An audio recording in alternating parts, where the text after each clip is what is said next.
Good evening to all of you. Welcome MST target HSSC। आज हम आपके लिए हिस्ट्री की नेक्स्ट क्लास लेके आए हैं। तो कल हम जैन धर्म कर रहे थे। जैन धर्म में महावीर स्वामी जो थे उनके 5 व्रत, 3 रत्न और 2 भाग थे। जो 5 व्रत थे वो सत्य, अहिंसा, गैर चोरी और गैर अधिकार और ब्रह्मचर्य।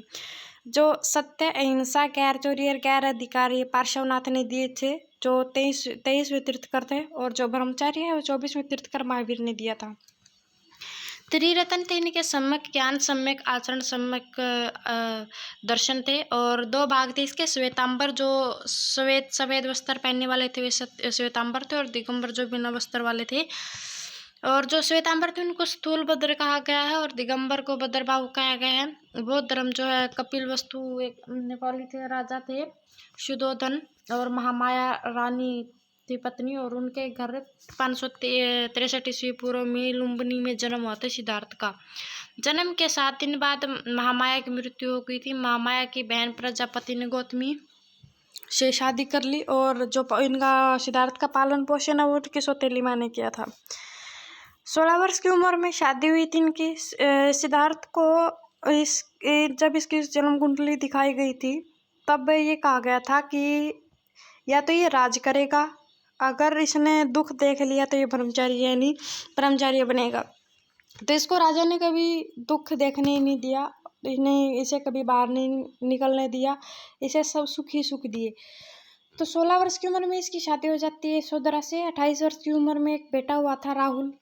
तो ये बाहर घूमने के लिए गया। पहले इसने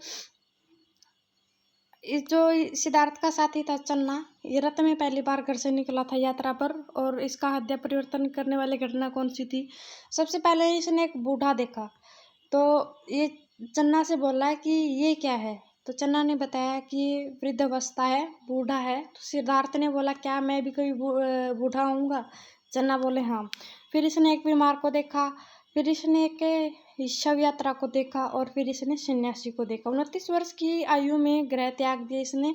4 वर्ष तपस्या की। 35 वर्ष की आयु में बोध गया में निर्जना फलुग नदी के किनारे पीपल के वृक्ष के नीचे से ज्ञान की प्राप्ति हुई। इसे बुद्ध महात्मा भी कहा गया है। पहला प्रवचन सारनाथ में दिया इन्होंने। 80 वर्ष की उम्र में इसकी मृत्यु हो गई थी कुशीनगर में। 4 आर्य सत्य थे इसके, 4 प्रमुख घटनाएं थी, और 4 महाभय थी। 4 आर्य सत्य कौन से थे? संसार में केवल दुख है, दुखों का कारण इच्छा है, सुखी बनने के लिए त्याग करना होगा और बौद्ध मार्ग अपनाना होगा। 4 प्रमुख घटना थी गृह त्याग, महाभिनिष्क्रमण, ज्ञान प्राप्ति संबोधित, और पहला प्रवचन धर्मचक्र परिवर्तन, और मृत्यु जो है महापरिनिर्वाण है। भाषा जो इसकी पाली थी। 4 महासभाएं कौन सी थी? पहली जो महासभा वो 483 BC में हुई थी राजगृह में, और उस समय शासक जो है अजातशत्रु था और हर्यक वंश था। इसके अध्यक्ष थे महाकश्यप। दूसरी महासभा हुई थी 383 BC में वैशाली में। कालाशोक शासक था उस समय, और वंश था शिशुनाग वंश, और सभागामी इसके अध्यक्ष थे। तीसरी जो महासभा 350 BC में हुई थी, और पाटलिपुत्र में हुई थी। ये शासक था अशोक। मौर्य वंश उसमें वंश था, और मोगलीपुत्र तिरस थे।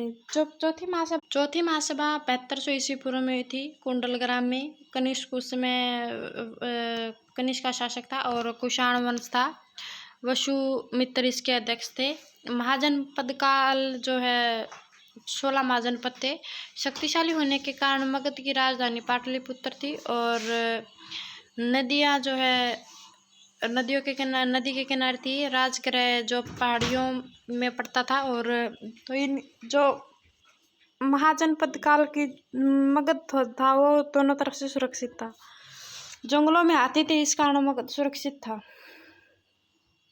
मगध का इतिहास पहला वंश हर्यक वंश था। उसके बाद में बिंदुसार, अजातशत्रु, उदयन आए थे। और अजातशत्रु जो बौद्ध धर्म की पहली सभा थी अजातशत्रु के समय में ही थी, और जो उदयन था पाटलिपुत्र बनाया था इसने उदयन ने। दूसरा वंश आया था शिशुनाग वंश। इसके 2 शासक थे, शिशुनाग और कालाशोक ने दूसरी महासभा करवाई थी। और तीसरा वंश था नंदन वंश। नंदन वंश में 2 शासक काल आए थे, महाजनपद और धनानंद। धनानंद जो है इसके समय में एक यूनान था, फिलिप का बेटा था सिकंदर। इसके दो एक थल सेना और जल सेना थी, दो सेना थी। इसका जो थल सेना उसका अध्यक्ष था सेल्यूकस और निकेटस, और जल सेना का अध्यक्ष था निरियाकस। अब गंधार जो है तक्षशिला जो चाणक्य कौटिल्य ने बनाई थी। विश्वगुप्त ने पुस्तक लिखी थी अर्थशास्त्र। और 326 BC में सिकंदर और पोरस के बीच में युद्ध हुआ था। झेलम का युद्ध कहा जाता है। इसके अंदर सिकंदर की हार हुई थी, इसमें पोरस की जीत हुई थी। बितिस्ता का युद्ध कहा जाता है इसे, या हाइड्रास्पिस का युद्ध भी कहा जाता है। सिकंदर व्यास नदी से वापस लौट गया था। सेना व्यास नदी को पार नहीं कर पाई थी। ईरान में सेल्यूकस निकेटस को छोड़ा गया और 323 में बेबीलोन में सिकंदर की मृत्यु हुई थी। 322 में चंद्रगुप्त मौर्य धनानंद को मार देता है। मौर्य वंश 322 BC से 185 BC तक था। संस्थापक था चंद्रगुप्त मौर्य, और इसका जो शासनकाल 322 से 297 BC तक चलता है। प्रधानमंत्री था चाणक्य। यूनानियों को खदेड़ा, और चाणक्य की सहायता से खदेड़ा थे यूनानियों को। और 305 BC में सेल्यूकस वेश बदलकर चंद्रगुप्त मौर्य के दरबार में आया था, और चंद्रगुप्त मौर्य इसे पहचान लेता है।